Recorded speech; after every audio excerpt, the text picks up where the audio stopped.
Studio 4 news కి స్వాగతం. బులెటిన్లో ముందుగా హెడ్లైన్స్ చూద్దాం. పెన్షన్ స్వయంగా అందించిన సీఎం చంద్రబాబు నాయుడు.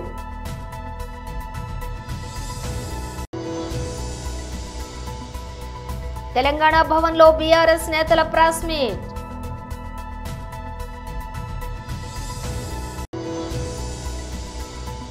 బీజేపీ రాష్ట్ర అధికార ప్రతినిధి డాక్టర్ సోలంకి శ్రీనివాస్ మీడియాతో మాట్లాడనున్నారు.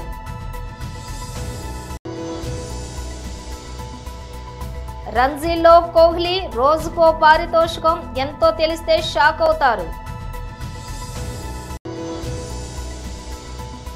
తండేల్ ప్రీ రిలీజ్ ఈవెంట్ వాయిదా మళ్ళీ ఎప్పుడంటే?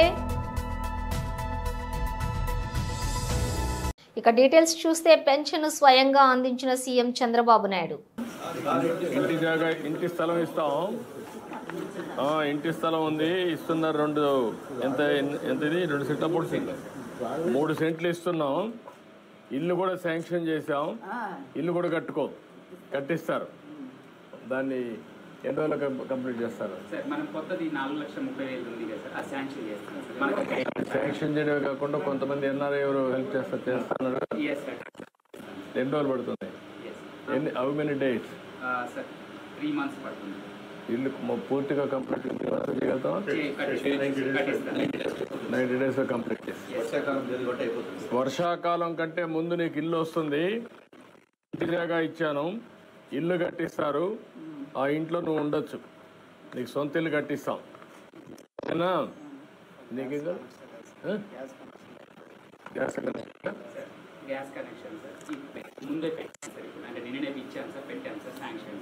గ్యాస్ కనెక్షన్ కూడా ఇస్తున్నారు. 3 సిలిండర్లు ఉచితంగా కూడా ఇస్తాం. గ్యాస్ కూడా ఇస్తారు, తీసుకో. అది కూడా అయిపోతుంది. అంటే అటు చూడాలి. అటు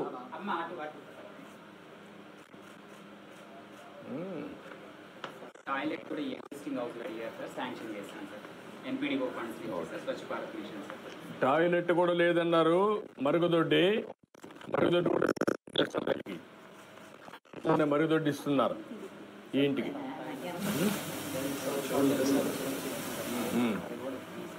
నువ్వు ఒక టైలర్ షాప్ కూడా పెట్టి ఈడిఎఫ్సి కార్పొరేషన్ నుంచి నేను పెట్టిస్తాను. 2 lakhs పెట్టిస్తాను sir. 50% subsidy. And 1 more sir, machine వార్షిల వీళ్ళ ఇంట్లో ఒక మనవరాలు ఒకరు ఉన్నారు సార్. ఆవిడ మిషన్ వార్షిల కింద ఆర్ఫన్ సార్ 4,000 ఇస్తున్నాను సార్. శాంక్షన్ చేస్తాను సార్. 1 year శాంక్షన్ చేస్తున్నాను సార్. బడ్జెట్ సెంట్రల్ గవర్నమెంట్ నుంచి రాగానే ఇచ్చేస్తాను సార్. అకౌంట్లో క్రెడిట్ చేస్తాను. ఓకే, ఇది కూడా తీసుకోండి.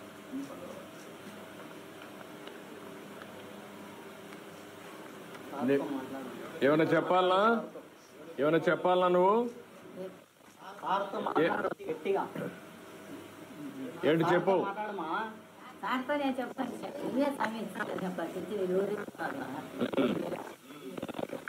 అదే ఇప్పుడు 4 ఇస్తున్నావు నీకు. ఇప్పుడు ఇల్లు కూడా కట్టిస్తున్నావు. ఇల్లు కట్టిస్తున్నావు. ఇల్లు కూడా కట్టిస్తున్నాం. అది కూడా అయిపోతుంది. దానికి మరుగుదొడ్డి, గ్యాస్ అవన్నీ కూడా ఇస్తున్నాను. ఉచితంగా గ్యాస్ కూడా ఇస్తాం.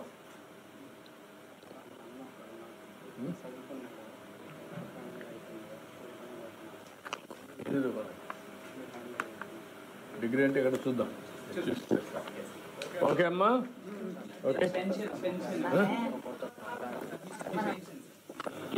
చూద్దాం.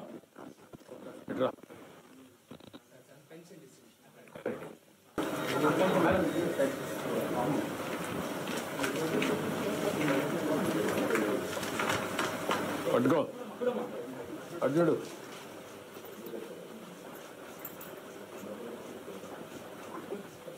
ఎంత ఉంది చూడు. ఎంత ఉంది?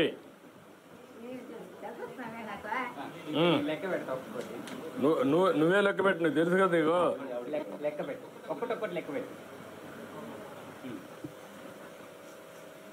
తెలంగాణ భవన్లో బీఆర్ఎస్ నేతలు ప్రెస్ మీట్ నిర్వహించారు.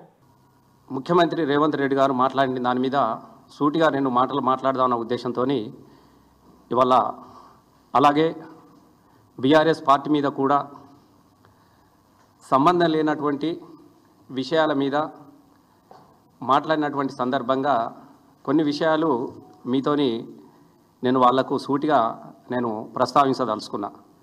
ముఖ్యంగా గద్దరన్న ప్రజా విముక్తి కోసం, పీడిత తాడిత ప్రజల కోసం తన జీవితాన్ని త్యాగం చేసినటువంటి ఒక మహా వ్యక్తి, మహోన్నతమైనటువంటి శిఖరము గద్దరన్న.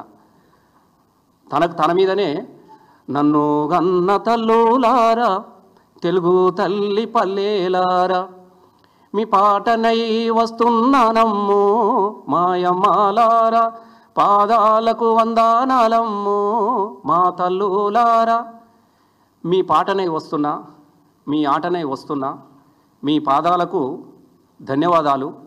ప్రజా విముక్తి పోరాటంలో మనమందరం కలిసి పోరాడదామన్నటువంటి గద్దరన్నను ప్రజల గుండెల్లో నుంచి చెరిపేసే ఒక కుట్రపూరితంగా నిన్న రవీంద్ర భారతిలో గద్దరన్న జయంతి ఉత్సవాలు జరిపించారు. వాస్తవంగా గద్దరన్న జయంతి ఉత్సవాలకు గద్దర్ ఫౌండేషన్ ద్వారా వాళ్ళ కొడుకు సూర్యం దానికి అధ్యక్షునిగా ఉన్నారు. గద్దర్ ఫౌండేషన్ ద్వారా దాన్ని రవీంద్ర భారతిలో నిర్వహిస్తే దాన్ని కాంగ్రెస్ ఉత్సవంగా మారినటువంటి సందర్భాన్ని మేము ప్రశ్నిస్తూ ఉన్నాం. ఎందుకనంటే గద్దర్తోని ఆడిపాడిన వాళ్ళు కానీ, గద్దరు పాటలు విని అవసూలు బాసినటువంటి అమరుల యొక్క కుటుంబాలు కానీ ఏ ఒక్కరి మీద కూడా, ఆ వేదిక మీద ఏ ఒక్కరు కూడా అక్కడ కనబడినటువంటి సందర్భం లేదు. ఎవరైతే గద్దరు నేపథ్యాన్ని, గద్దరు ఆశయాన్ని అనుకున్నారో గద్దరు యొక్క జీవితాల్లో గద్దరు యొక్క ఆశయాన్ని అడ్డం పడ్డ వాళ్ళే నిన్న గద్దర్ గురించి మాట్లాడినటువంటి సందర్భం చూస్తూ ఉంటే అంతకులే సంతాప సభ పెట్టినట్టుగా నాకు అనిపించినది. ఎందుకనంటే చాలా విషయాలు అక్కడ మాట్లాడినారు. ముఖ్యంగా గద్దరు కాంగ్రెస్ వాస్తవంగా గద్దరన్న పాటకు కులం లేదు, గద్దరన్న పాటకు మతం లేదు, గద్దరన్న ఆశయానికి అద్దులు లేవు. కానీ నిన్న జరిగినటువంటి జయంతి ఉత్సవాలలో మాత్రం ఒకే వర్గాన్ని అంతా కూడా వేదిక మీదకి తీసుకురావడం కావచ్చు, ఒకే వర్గానికి ప్రాధాన్యతనివ్వడం కావచ్చు, అంతిమంగా కాంగ్రెస్ పార్టీ యొక్క ఉత్సవంగానే అది కనబడ్డటువంటి సందర్భం కూడా మనకు కనబడ్డది. దానిలో చాలా రకరకాలైనటువంటి మాటలు కూడా మనం మాట్లాడుతూ ఉన్నారు. బీజేపీ రాష్ట్ర అధికార ప్రతినిధి డాక్టర్ సోలంకి శ్రీనివాస్ మీడియాతో మాట్లాడనున్నారు. కేబినెట్ మంత్రులందరికీ కూడా భారతీయ జనతా పార్టీ తెలంగాణ శాఖ తరఫున అభినందనలు, ధన్యవాదాలు తెలియజేస్తాను. ఇది సహజంగా ఏ పార్టీ అధికారంలో ఉన్నా కూడా తాము ప్రవేశపెట్టేటువంటి బడ్జెట్ అనంతరం దాని గురించి చాలా రకాలైనటువంటి గొప్పలు చెప్పుకునేటువంటి విషయాన్ని మీకు నేను ప్రత్యేకంగా చెప్పాల్సినటువంటి అవసరం లేదు. కానీ నిజంగా ఈరోజు ప్రవేశపెట్టినటువంటి బడ్జెట్ని ఒకసారి నిశితంగా పరిశీలించి చూస్తే గత 75 సంవత్సరాల స్వతంత్ర భారతదేశ చరిత్రలో గత 10 సంవత్సరాలు భారతీయ జనతా పార్టీ ప్రభుత్వం ప్రవేశపెట్టినటువంటి బడ్జెట్ల అన్నింటిలోకెల్లా ఇది ఒక ఉత్తమమైనటువంటి బడ్జెట్గా భారతీయ జనతా పార్టీ భావిస్తూ ఉన్నది. ఇది దేశగతినే మారుస్తుందనేటువంటి నమ్మకాన్ని భారతీయ జనతా పార్టీ ఆశాభావం వ్యక్తం చేస్తూ ఉన్నది. ఎందుకంటే ఇది ఏ ఒక్క వర్గానికో లేకపోతే ఏ కొందరికో పరిమితం కాకుండా ఈ దేశంలో ఉన్నటువంటి పేదలు, మధ్యతరగతి వర్గాలకు చెందినటువంటి ప్రజలు, మహిళలు, రైతులు, అదేవిధంగా యువకుల యొక్క సంక్షేమాన్ని దృష్టిలో పెట్టుకొని రూపొందించినటువంటి ఒక అద్భుతమైనటువంటి బడ్జెట్గా భారతీయ జనతా పార్టీ అభివర్ణిస్తూ ఉన్నది. దాదాపుగా ఏ ఒక్క వర్గాన్ని విస్మరించకుండా దేశంలో ఉన్నటువంటి ప్రతి వర్గాన్ని దృష్టిలో పెట్టుకొని ఈ రకమైనటువంటి బడ్జెట్ను రూపొందించడం అనంటే ఈ దేశాన్ని ఇప్పుడున్నటువంటి ఆర్థిక వ్యవస్థలో, ప్రపంచంలో ఉన్నటువంటి బలమైనటువంటి ఆర్థిక వ్యవస్థల్లో భారతదేశాన్ని 3వ అతిపెద్ద ఆర్థిక వ్యవస్థగా 2027వ సంవత్సరం కల్లా తీసుకెళ్లే దిశగా ఈ బడ్జెట్ ఉపకరిస్తుందనేటువంటి నమ్మకాన్ని భారతీయ జనతా పార్టీ వ్యక్తం చేస్తూ ఉన్నది. ఇందులో ఒక్కొక్క అంశాన్ని కానీ మనం పరిశీలించి చూస్తే ముందుగా పేద మధ్యతరగతి వర్గాలను టార్గెట్ చేసుకొని వారి యొక్క అభివృద్ధి కోసం, సంక్షేమం కోసం ఈ బడ్జెట్ను రూపొందించినట్టుగా అర్థమవుతా ఉన్నది. దాదాపుగా 12 లక్షల రూపాయల వరకు పన్నును మినహాయించడం ఏదైతే ఉందో అది పేద మధ్యతరగతి వర్గాలకు ఎంతో భారీ ఊరటను కలిగిస్తుందనడంలో ఎటువంటి సందేహం లేదు. ఇక సహజంగా ఎవరైతే నిరుద్యోగ యువకులు, విద్యార్థులు ఎవరైతే ఉంటారో వాళ్ళు స్వయం ఉపాధిని పొందే దిశగా గతంలో దాదాపుగా 10 కోట్ల వరకు స్టార్టప్లకు అవకాశం ఇస్తుండే, 10 కోట్ల రూపాయల వరకు స్టార్టప్లకు రుణాలు ఇస్తుండే. దాన్ని ఈరోజు 20 కోట్ల వరకు పెంచడం ఏదైతే ఉందో ఈ దేశంలో ఉన్నటువంటి యువతకు ఎంతో ఉన్నతమైనటువంటి అవకాశాలను కల్పిస్తుందని చెప్పేసి ఈ సందర్భంగా ఖచ్చితంగా చెప్పాల్సినటువంటిది. అదేవిధంగా రైతులను టార్గెట్ చేసుకున్నట్లయితే దాదాపుగా 7,70,00,000 మంది రైతులకు కిసాన్ క్రెడిట్ కార్డుల పేరు మీద రుణాలు ఇవ్వడం ఏదైతే ఉందో అది రైతుల యొక్క ఆదాయాన్ని రెట్టింపు చేసే దిశగా ఈ బడ్జెట్లో ఇచ్చేటువంటి కిసాన్ కార్డుల పేరిట ఇచ్చేటువంటి రుణాలు. Team India star player Virat Kohli దాదాపు 12 ఏళ్ల తర్వాత రంజీ బరిలోకి దిగిన విషయం తెలిసిందే. రైల్వేస్ తో జరిగిన మ్యాచ్ లో ఈ రన్మేషన్ ఢిల్లీ తరపున ఆడాడు. దాంతో అరుణ్ జైట్లీ స్టేడియానికి అతని కోసం అభిమానులు పోటెత్తారు. కానీ ఈ మ్యాచ్ లో బ్యాటింగ్ కి దిగిన విరాట్ ఫ్యాన్స్ ను తీవ్రంగా నిరాశపరిచాడు. 15 బంతులు ఎదుర్కొని కేవలం 6 పరుగులకే పెవిలియన్ చేరాడు. హిమాంశు సాంగ్వన్ బౌలింగ్ లోని క్లీన్ బౌల్డ్ అయ్యాడు. ఇక ఈ మ్యాచ్ లో ఢిల్లీ జట్టు రైల్వేస్ ను ఇన్నింగ్స్ 19 పరుగుల తేడాతోటి ఓడించింది. ఇంతవరకు బాగానే ఉంది. అసలు కోహ్లీ రంజీలు ఆడితే రోజుకు ఎంత పారితోషికం అందుకుంటాడో తెలిస్తే షాక్ అవ్వాల్సిందే. అతనికి రోజుకు 60,000 పారితోషికం ఉంటుంది. అంటే మ్యాచ్ జరిగే 4 రోజులకు కలిపి 2.40 లక్షల పారితోషికంగా లభిస్తుంది. కాగా ఎవరైనా ప్లేయర్ రంజీల్లోని 40 మ్యాచ్లకు పైగా ఆడితే రోజుకు 60,000 జీతంగా అందుకుంటాడు. అదే 21 నుంచి 40 మ్యాచ్లు ఆడితే 50,000, 20 మ్యాచ్ల కంటే తక్కువ ఆడితే 40,000. అదే అరంగేట్రం ఆటగాడైతే 20,000 నుంచి 30,000 వరకు ఇస్తారు. అయితే విరాట్ కోహ్లీ కేవలం 23 రంజీ ట్రోఫీ మ్యాచ్లు మాత్రమే ఆడినప్పటికీ అతను 140 ఫస్ట్ క్లాస్ మ్యాచ్లకు ప్రాతినిధ్యం వహించాడనే కారణంతో ఢిల్లీ వర్సెస్ రైల్వేస్ గేమ్కు రోజువారీగా అత్యధికంగా 60,000 పారితోషికం పొందేందుకు అర్హత లభించింది. అక్కినేని నాగ చైతన్య, సాయి పల్లవి జంటగా చందు మొండేటి దర్శకత్వంలో తెరకెక్కిన చిత్రం తండేల్ ఫిబ్రవరి 7న ఈ మూవీ విడుదల కానుంది. ఈ నేపథ్యంలో ఇవాళ సాయంత్రం అన్నపూర్ణ స్టూడియోస్ లో సినిమా ప్రీ రిలీజ్ ఈవెంట్ నిర్వహించనున్నట్లుగా చిత్రం యూనిట్ ప్రకటించింది. అయితే ఈ వేడుకను అనివార్య కారణాలతో వాయిదా వేస్తున్నట్లుగా ప్రకటించిన మేకర్స్ రేపు ఆదివారం నిర్వహిస్తామని ఎక్స్ వేదికగా వెల్లడించారు. ది ఐకానిక్ తండేల్ జాతరను రేపటికి వాయిదా వేస్తున్నాం. ఈవెంట్ భారీ స్థాయిలో ఉంటుంది. ఈ పాలియాట గురి తప్పేదో లేదేస్ అంటూ పోస్ట్ పెట్టింది. కాగా ఈ వేడుకకు icon star Allu Arjun chief guest గా రానున్నారు. ఇక ఇప్పటికే చిత్ర బృందం ప్రచారంలో ఫుల్ బిజీగా ఉంది. విశాఖపట్నంలో ఇటీవల ఈ సినిమాను తెలుగు ట్రైలర్ లాంచ్ ఈవెంట్ నిర్వహించిన టీం శుక్రవారం నాడు ముంబైలోని హిందీ ట్రైలర్ లాంచ్ ఈవెంట్ నిర్వహించింది. దీనికి బాలీవుడ్ మిస్టర్ పర్ఫెక్ట్ అమీర్ ఖాన్ ముఖ్య అతిథిగా హాజరయ్యారు. అలాగే గురువారం నాడు చెన్నైలో నిర్వహించిన వేడుకల్లో మేకర్స్ తమిళ ట్రైలర్ ను రిలీజ్ చేశారు. ఇప్పుడు 12 లక్షల వరకు ఆదాయంపై ఎలాంటి ఆదాయపు పన్ను చెల్లించాల్సిన అవసరం లేదు అని నిర్మలా సీతారామన్ అన్నారు. Personal income tax reforms with special focus on middle class. Democracy, demography and demand are the key support pillars in our journey towards Vikasit Bharat. The middle class provides strength for India's growth. This government, under the leadership of Prime Minister Modi, has always believed in the admirable energy and ability of the middle class in nation building. In recognition of their contribution,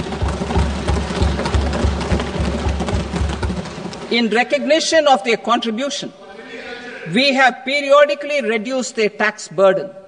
Right after 2014, the nil tax slab was raised to 2.5 lakhs of rupees, which was further raised to 5 lakh rupees in 2019 and to 7 lakh rupees in 2023.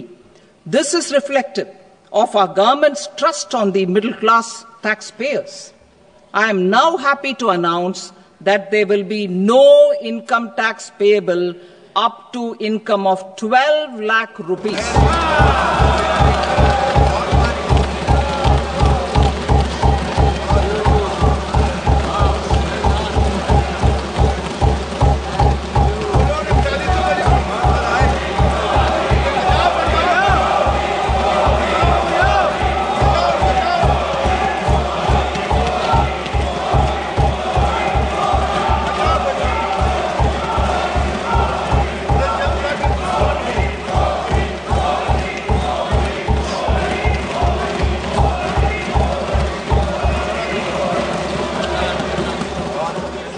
So, average income of 1 lakh per month other than the special rate income such as capital gains under the new regime.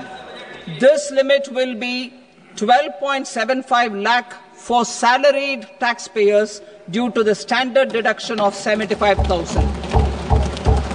Slabs and rates are being changed across the board to benefit all taxpayers. The new structure will substantially reduce the taxes of the middle class and leave more money in their hands, boosting household consumption, savings and investment. In the new tax regime, I propose to revise tax rate structures as follows.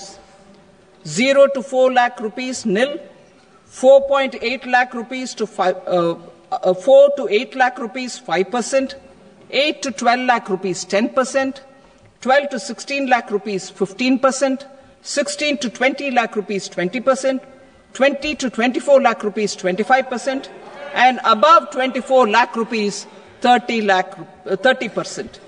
To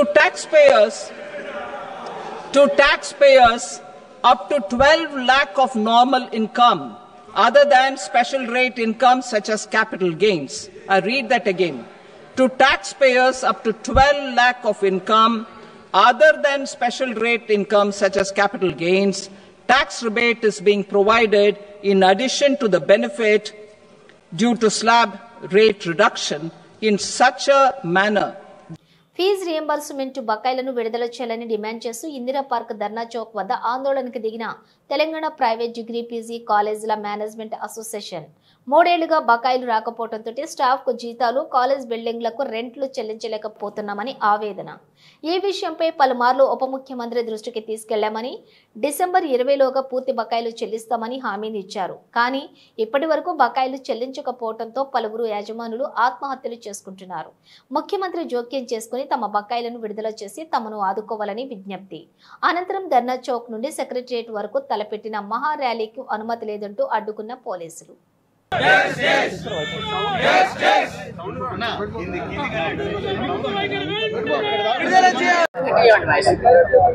నేను doctor Bojja Suryanarayana Reddy, రాష్ట్ర అధ్యక్షులు Telangana degree private degree PG college management association. ఈరోజు రాష్ట్రంలోని degree మరియు PG college management association వారు గత 3 సంవత్సరాల బకాయిలు, ఫీజు బకాయిలు రాక ఎన్నో ఇబ్బందులకు గురవుతున్న సందర్భంగా ఎన్నో నెలలుగా మేము ప్రభుత్వం చుట్టూ తిరిగి రియంబర్స్మెంట్ రిలీజ్ చేయకపోయిన కారణాన చివరిగా ర్యాలీ నిర్వహించడానికి ధర్నా చౌక్ నుండి సెక్రటరియట్ వరకు ధర్నా నిర్వహించడానికి ఇక్కడికి రావడం జరిగింది. ఇక్కడ మేము ప్రభుత్వాన్ని కోరడం ఏమంటే, గత 3 సంవత్సరాలుగా నాన్ ప్రొఫెషనల్ కాలేజెస్ సంబంధించి విద్యార్థుల నుండి ఫీజు తీసుకోవద్దని చెప్పేసి సర్క్యులర్స్ ఇస్తూ ప్రభుత్వం ఫీజు చెల్లించకపోవడం వలన కళాశాల యాజమాన్యాలు జీతాలు చెల్లించలేక, భవనాల అద్దెలు చెల్లించలేక, అప్పులు చేసి వారికి వడ్డీ కట్టలేక నానా ఇబ్బందులు పడుతూ ప్రభుత్వం చుట్టూ ఎన్నో రకాలుగా మేము మొరపెట్టుకున్నప్పటికీ ఏమీ ప్రయత్నం లేక లాస్ట్ కు అక్టోబర్ నెలలో ప్రభుత్వాన్ని మేము దసరాలోపు రిలీజ్ చేయాలని, లేనట్లయితే కాలేజీలు నడపలేమని చెప్పడం జరిగింది. అయినప్పటికీ ప్రభుత్వం ఏమి రిలీజ్ చేయకపోవడం కారణాన కొంత హామీ ఇచ్చినప్పుడు మేము విరమించుకున్నప్పుడు, ఆ తర్వాత డిసెంబర్ 20వ తారీఖు మొత్తం పూర్తిగా చెల్లిస్తామని హామీ ఇచ్చి డిప్యూటీ సీఎం గారు ఇప్పటివరకు 1 పైసా చెల్లించకపోవడం వలన యజమానులు చాలా ఇబ్బంది పడుతున్నారు. కాబట్టి ఈరోజు మేము ఈ సందర్భంగా ఫీజులన్నీ చెల్లించాలనే ప్రభుత్వాన్ని కోరుతూ మేము నిరసన వ్యక్తం చేస్తున్నాము.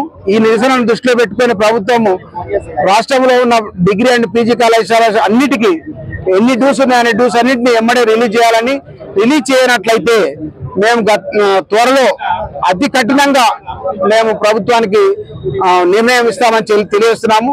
ఈ రోజు మేము ఓన్లీ శాంతియుతంగా ర్యాలీ తీస్తూ ప్రభుత్వానికి ఫీజు బకాయిలు మొత్తం చెల్లించాలని మాత్రమే కోరుకుంటున్నాము. మేము ఎలాంటి అవాంఛనీయ సంఘటనలు చేయకుండా మేము ర్యాలీ కోసం వచ్చాము. కాబట్టి రైతుల పిల్లలే మా దగ్గర చదువుతున్నారు కాబట్టి రైతుల పిల్లలకు క్వాలిటీ ఎడ్యుకేషన్ ఇచ్చి రైతు కుటుంబాలను అందరినీ ఆదుకోవాలని ఈ సందర్భంగా కోరుతూ ఎంబడి ప్రభుత్వము మాకు రావాల్సిన బకాయిలను చెల్లించాలని కోరుతున్నాం. ఫిబ్రవరి నెలాఖరున భారీ సభ పెడదాం అని కేసీఆర్ అన్నారు. ఇన్ని రోజులు నేను మౌనంగా గంభీరంగా చూస్తున్నా. నేను కొడితే మామూలుగా ఉండదు. 4 ఎకరాలు ఉన్న రైతు నేను 4 కోట్ల ఆసామిని అని ధీమాగా ఉండేటోడు. మారుమూల గ్రామంలో కూడా 40 లక్షల ఎకరానికి ఉండేది. ఇప్పుడు సగానికి సగం పడిపోయాయి. ప్రతి ఊర్లో కాంగ్రెస్ పార్టీ మీద కోపం ఉంది. ప్రజలు కాంగ్రెస్ వాళ్ళు దొరికితే కొడదామనేంత కోపంలో ఉన్నారని కేసీఆర్ అన్నారు. సరే, నేను గంభీరంగా మౌనంగా చూస్తున్నా. నేను కొడితే వట్టి కొట్టు నాకు అలవాటు లేదు కదా. చూద్దాము.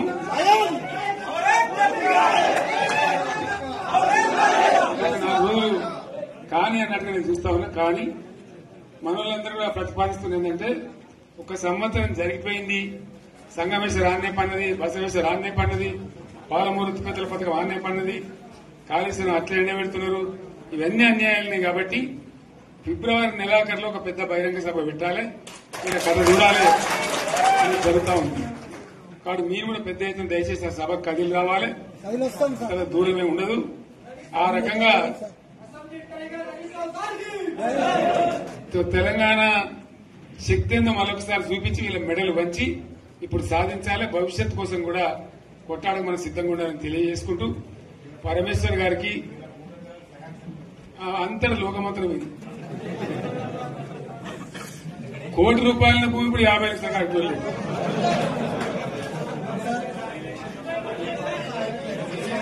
ఈ ఒక్కని బాధ ఒక ఆయన వచ్చింది, మన ఒక ఆయన ఒక 10 మంది వచ్చారు హైదరాబాద్కి. అందులోకి 2 ముస్లిం సోదరులు వచ్చారు. साहब सोप तवा हो गया, इफलासी मुफलसी बच्चे क्या दबे होगा. तुम्हारा क्या हुआ बहन, तुम्हारा क्या हुआ. तुम हैदराबाद में तुम लोग हैं. मेरा कारोबार है साहब, मेरा छोटा मोटा कारोबार है, होटल भी है. 70% गिर गया. हर कोई पूछ रहे, हर कोई केसीआर को याद कर रहा है सामान. వాళ్ళు మాట్లాడుతున్నారు. ఎక్కడ ప్రతి ఒక్కరు భూముల ధరలు పోయినాయి, మందు పోయినాయి, మసాలా అన్ని పోయినాయి. ఎంత మంచిగా 4 ఎకరాల రైతు నేను 4 కోట్ల ఆసామని అనుకుంటుండే. అంత ధీమా ఉంది. ఎంత బాగుంటే హైదరాబాద్ నుంచి అడిగితే కూడా వచ్చి మనం ఇయ్యకపోదాం భూములు, డిమాండ్ పెరగాలని. అంత బ్రహ్మాండంగా మారుమూల ప్రాంతంలో కూడా 40 లక్షలు 50 లక్షలు ఎకరానికి ఉండే. అటువంటిది సగానికి సగం పడిపోయి మొత్తం నాశనం చేశాం. వీళ్ళు ఇట్లే వదిలిపెడితే ఇంకింత నాశనం అవుతుంది. కాబట్టి మనం కొట్లాడాల్సిందే. నేను ఇంకొక మాట మీకు చెప్తా. ఎలక్షన్లలో నేను మస్తుగా చూస్తే 50 ఇళ్లలో పార్టీలు గెలితే ఓడితే ఇంత మాయలు ఏడాది లోపలనే కాంగ్రెస్ పార్టీ దొరికితే కొడతాం రానంత గొప్పగా.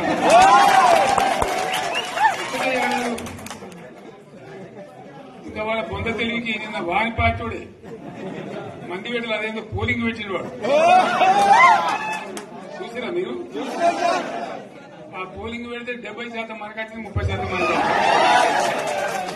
వాడు పెట్టింది మనం పెట్టింది కాదు. 75 ఈ పరిస్థితి. బులెటిన్ ముగించే ముందు హెడ్లైన్స్ మరోసారి. పెన్షన్ స్వయంగా అందించిన సీఎం చంద్రబాబు నాయుడు.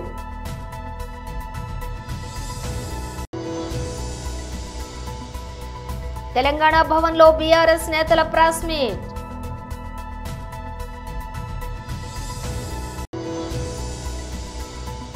బీజేపీ రాష్ట్ర అధికార ప్రతినిధి డాక్టర్ సోలంకి శ్రీనివాస్ మీడియాతో మాట్లాడనున్నారు.